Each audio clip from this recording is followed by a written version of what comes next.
virar a página, os assuntos não param, temos muito mais aqui no Balanço Geral. Meus caros, nós temos estado a seguir um caso ligado à suposta expropriação de uma empresa.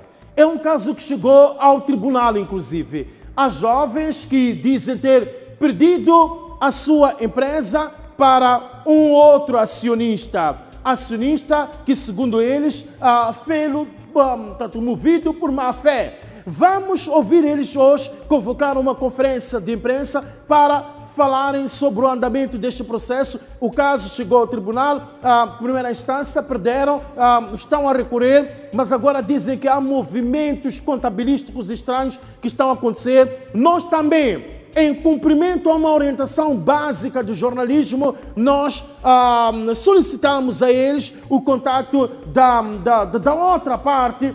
Depois de muitos dias de insistência, contactos, conseguimos finalmente falar com a outra parte, que apresentou as suas alegações, as suas justificações para isto. Mas primeiro vamos ouvir este grupo de jovens. Vamos a isso.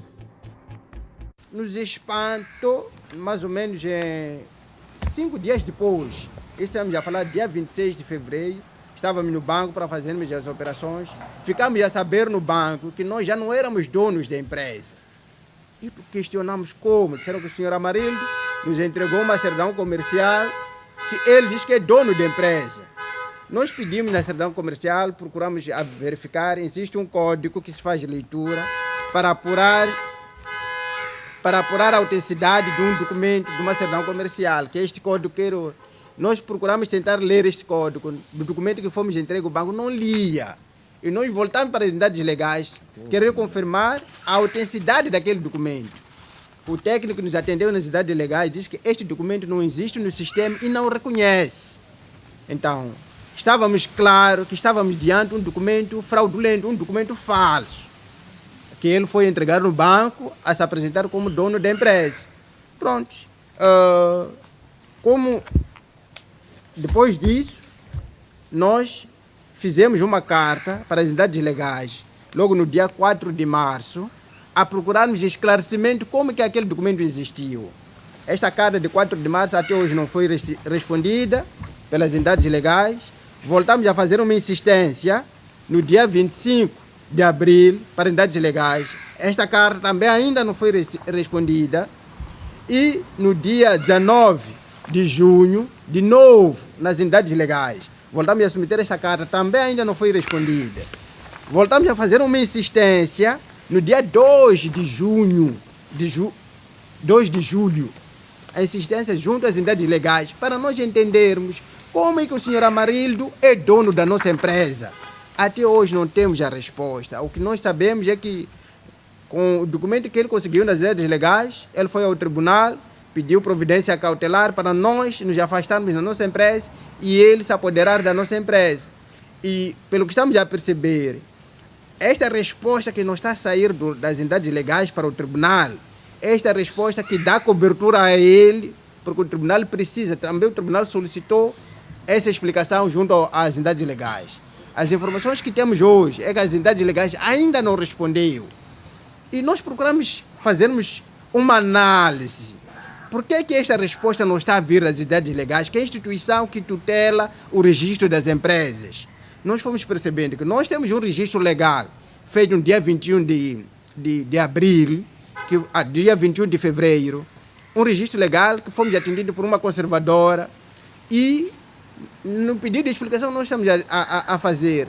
Ela tem o direito de explicar realmente o que aconteceu, mas lá existe um conservador, de nome Arlindo Matavel, permite-me dizer o nome, Arlindo Matavel, que é o cúmplice do Amarildo. Nós conseguimos provar isso, que ele é cúmplice do Amarildo. Ele procura defender, ele que inventou um processo a dizer que eu recebi o Amarildo, eu que atendi. Ele, na qualidade de conservador, simplesmente só tem o direito de despachar. Quem recebe os documentos em outro lugar, ele só despacha. Mas ele diz que ele que recebeu o processo e despachou a empresa a favor do Amarildo. Tudo quanto vê do lado dele, essa informação é mentira, é simplesmente uma forma de querer, mais ou menos, se defender. E isso não é sustentável. Conforme eu provei aqui, dos valores que ele desembolsou na nossa conta, 14 milhões de meticais.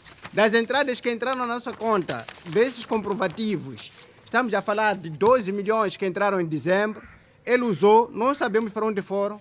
Agora em março recebemos 16 milhões de meticais. Esse dinheiro não sabemos onde foi. Ele está com equipamento que veio do Brasil, que nós pagamos com dinheiro que ele nos financiou.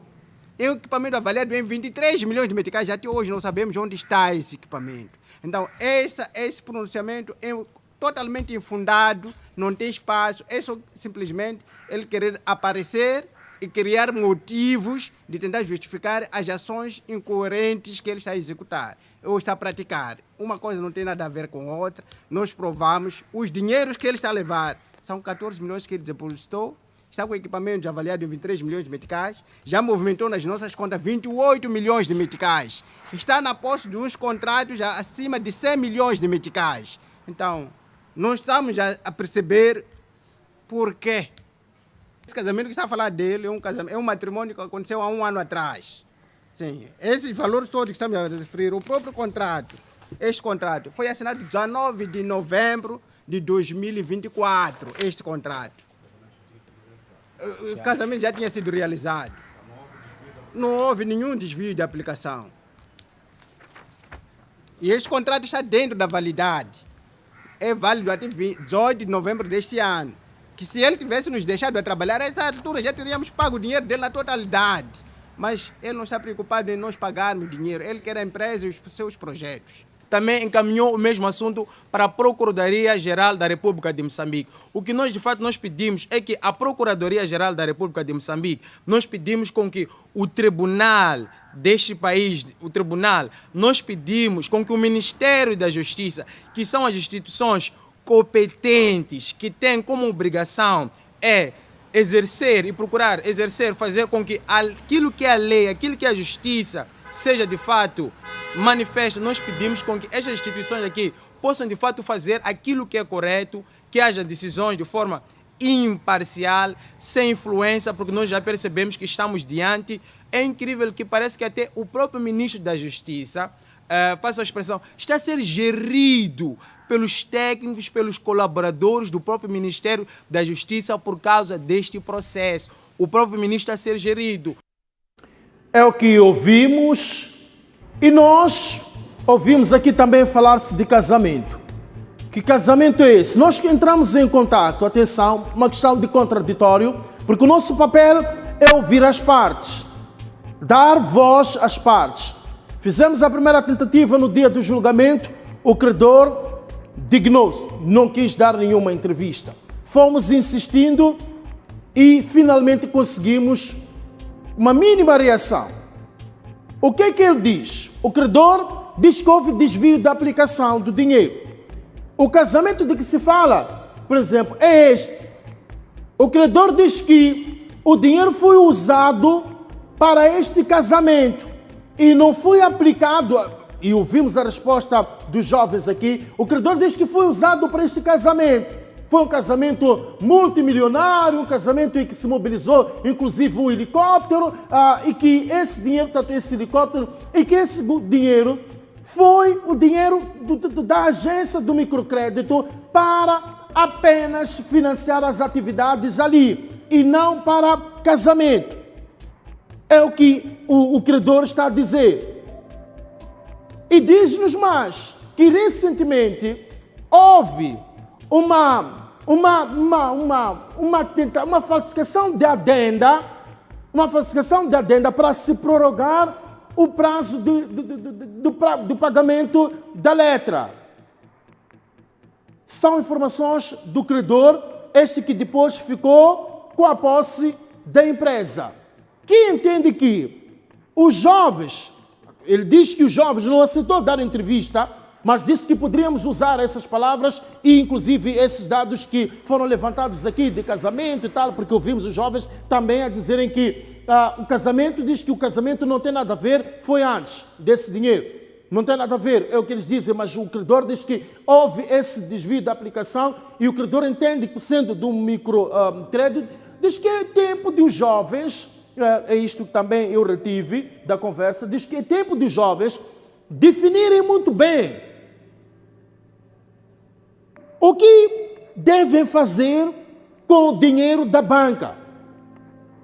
Segundo ele, há uma tendência, não sei se é o caso, nós ouvimos aqui os jovens dizer que usaram, de facto, só usaram o dinheiro, mas ele diz que há uma tendência dos jovens irem buscar dinheiro nos bancos e esse dinheiro é usado depois para outras coisas, sobretudo para a curtição.